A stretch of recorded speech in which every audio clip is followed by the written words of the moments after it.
She stood by the door, one hand on her suitcase. He didn't even look up. By morning, he was gone. We're working hard to reach our first 1,000 subscribers. Every click matters more than you think. If you haven't subscribed yet, do it now. Don't miss what really matters. She stood by the door with a suitcase that wouldn't close. Not a new suitcase for a fresh start, but an old one, the kind you grab when you just need to get out. The house smelled of microwaved pizza and cologne that she'd always hated. He sat on the couch, channel surfing. Sports news, then some comedy show, then silence. He didn't even turn around when he heard her jacket zipper. "Where are you going?" She held her breath. Her fingers trembled as she grabbed her keys. "To Ashley's. Just for a bit. I need to think." He snorted. "Just be honest if you're bailing. Don't put on a show, okay?" A show. That's what he always said. When she asked him not to raise his voice. When she said she was tired of being alone even when he was right there. Don't start. It's all just a show. And she really was tired of being part of someone else's performance.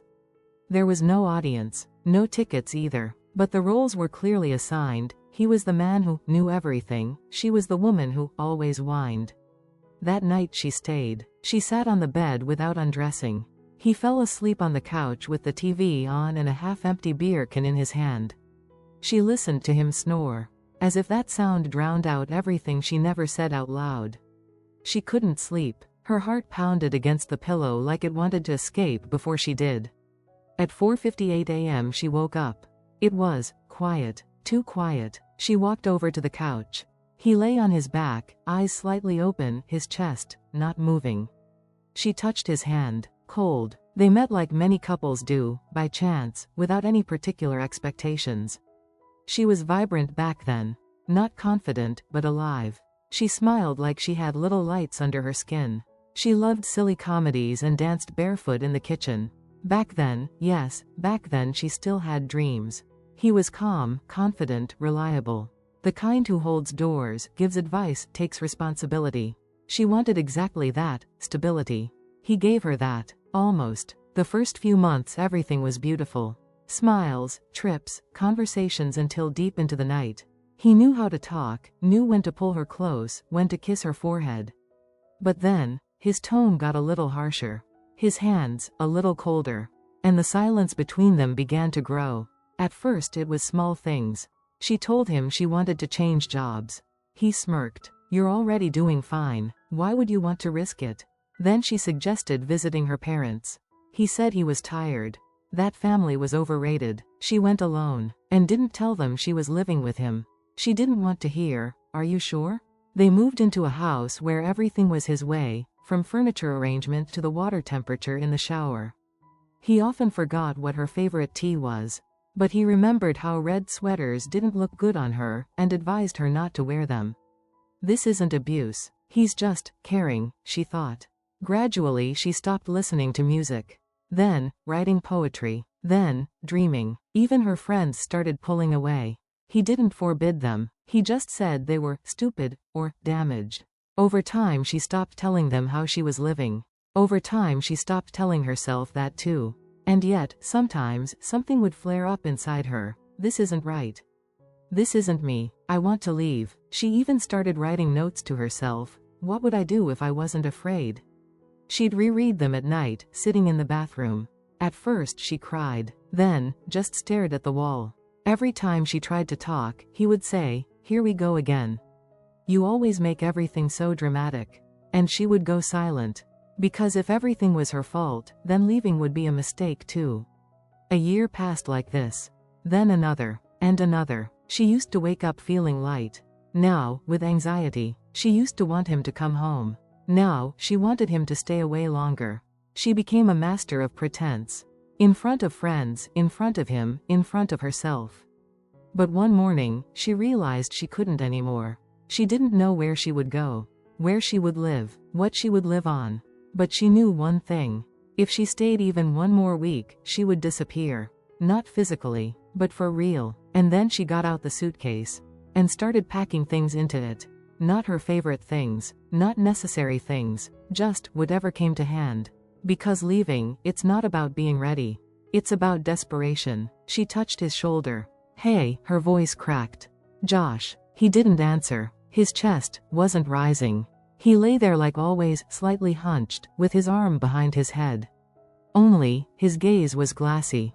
Unbearably calm. She touched his cheek, ice cold. His hand, stone cold. His lips, gray. Josh? Louder. Hey, Josh. She shook him. Once. Twice. Nothing. No, let me sleep. No, irritated. What are you yelling about? Just silence. Everything inside her stirred like a swarm of bees. Her heart pounded so loud she could hear it in her ears. Phone. Where's the phone? It was charging in the kitchen. She ran there barefoot, bumping into furniture, stumbling. Dialed 911. He's not breathing. He's cold. Damn it, he's dead. Do you understand? I don't know. Please, hurry. The operator spoke calmly, methodically. Asked for the address. Said, stay on the line. Said, you're not alone. But she was alone. For the first time really. No longer in a relationship. Not yet free. Just, inside shock. 5 minutes. Then, sirens. Ambulance. Police. First one EMT came over, checked for a pulse. Then the second. Then a look. Emotionless, dry, tired. He's gone. Probably 5 to 6 hours ago. Heart attack. Could have been anything. She sat on the step, wrapped in a blanket, not remembering who gave it to her. He was dead. And in that moment, there was no scream. No hysteria. It was empty. Like someone had opened a door in her chest, and everything drained out. She didn't cry. Not when the neighbors came over. Not when the police officer asked questions. Not when they covered the body with a sheet. She looked at him, and only one thing echoed in her head. I was going to leave. I almost left. I didn't make it in time. Everything inside her turned upside down. There was pain, yes. But not the kind she was prepared for. Not from someone dying, but from not knowing exactly who she was mourning. Love? Habit? Fear? The person she once wanted? Or the one she lived with? And then came the second feeling. The one that sits deep and burns stronger than grief. Guilt. What if I had left? Maybe he wouldn't have died? Did I drive him to this? Maybe he knew I wanted to leave. Maybe that's what killed him.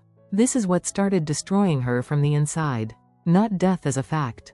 But the unanswered question. She replayed the moment over and over, where she said, I need to think, where he snorted, don't make a show, where he went to the couch and she stayed in the bedroom, where she said nothing out loud. And the more she thought about it, the more she turned her guilt into proof. I stayed because I was a coward. And he died because I stayed. In the morning, when they took the body away and the house was empty, she didn't know where to go. She barely had any of her own things. Phone was dead. Her shoulders ached. She looked at the empty couch, at the remote he loved to hold, and thought, I didn't want him to die. I just wanted him to hear me. Just once. But he didn't hear her. Now, he definitely won't. This wasn't weakness. And it wasn't love. She didn't stay because she was afraid of being alone. And not even because she hoped for a miracle. She stayed because the human brain is wired to endure the familiar, even when it's destructive. Because change is scarier than suffering. In psychology, this is called learned helplessness. When you try over and over to change something, you talk, cry, stay silent, scream, and nothing changes. You stop believing you have any choice at all. You can physically leave, but inside, you no longer believe it will make any difference. And then a person stays. Not because they want to, but because they don't believe they deserve anything else. The second mistake is cognitive hope distortion. False hope is one of the most powerful drugs. She didn't leave because every time she found a reason to stay, now isn't the time. He seems softer. He hasn't yelled in 2 days. Maybe he's changing. The brain chooses to focus on exceptions, not patterns. It remembers, yesterday he brought me coffee. And erases. But a week ago he threw a glass against the wall. The third trap is emotional debt. He wasn't always like this. He used to be good. I can't just erase everything. This isn't debt. This is an illusion of morality in a one-sided relationship. She kept giving, even when everything was depleted. And most importantly, fear of being a bad person. To leave means to abandon. To abandon means to be selfish. And that means being someone nobody loves. Her brain, her culture, her memories, everything insisted, be patient. Be understanding. People change. It's not that bad. What if this is how it's supposed to be? What if loneliness is worse than guilt? What if he really will change when she leaves? And again, she stayed. Because inside her was a voice. You've almost made it. Hang in there a little longer. He'll see. He'll understand. He'll go back to who he was. But he didn't. He didn't change. He died. And now all she has left is the question, if I had left, would I be living differently now? Or would I be suffering just the same, but with someone else? The brain hates incompleteness. It will return to that moment again and again. It will say, you almost took that step. Why didn't you? That's why she didn't scream. Didn't cry. Didn't call her family. Didn't post on social media, he's gone. Because deep down she knew. She had left long ago. Just not with her feet. But with her thoughts, hopes, soul. She just hadn't realized that this was the real death, the one that happens before the physical one. When someone is next to you, but no longer with you. When you're living, but without yourself. What if she had left? Not then, not the night before, earlier, a year ago, or two, when she first realized something in her was going out. What if she hadn't stayed for the chance that he would change, but had stayed true to herself? She would be living in a studio apartment where everything wasn't perfect. Where the kettle was old, where it was drafty by the window, where at night you could hear the neighbors fighting. But it would be her space. Small, but alive. She would have friends she laughs with, not because she has to, but because it's genuinely funny. She would listen to that same music again, not so someone could judge her taste, but because those songs know her better than he ever did. In the evenings she would cook simple food for herself, because she's allowed to eat what she loves, not what doesn't smell bad to him. She would still miss him sometimes. Yes, sometimes she would ask herself, maybe I was too harsh? Maybe he would have changed? But somewhere deep down she would know, she did something she had never done before, chose herself. She would write lists of wishes. And even if not all came true, every completed item would be proof that she exists not as someone's shadow, but as a person. And then, maybe, after some time, she would meet someone. Not perfect, but a person next to whom it's not scary to speak. Not scary to be silent. Who doesn't call her dramatic, but listens. Just listens. But this is an alternative. This is the branch that didn't happen. Because she stayed. Because he died. Because life doesn't give you the option to press undo. Now she lives in a house where every morning is like an echo. Things sit in their places. The smell of his shirt is still in the closet. The TV still doesn't turn itself off. And she doesn't touch the remote. Sometimes she goes to the supermarket and suddenly catches herself thinking, I need to get his favorite coffee. And then, silence inside. She doesn't tell anyone that she almost left. That she almost got out. That she almost saved herself. Because that's not something you talk about. That's something you live with. For a long time. Quietly, without posts, without signs, almost. She whispers this when she looks at the old suitcase. It still sits in the closet, empty. Sometimes we don't take that step not because we can't, but because we're afraid it will get even worse afterward. But there's the pain of silence. And there's the pain of movement. One corrodes, the other heals, and only you decide which one you live in.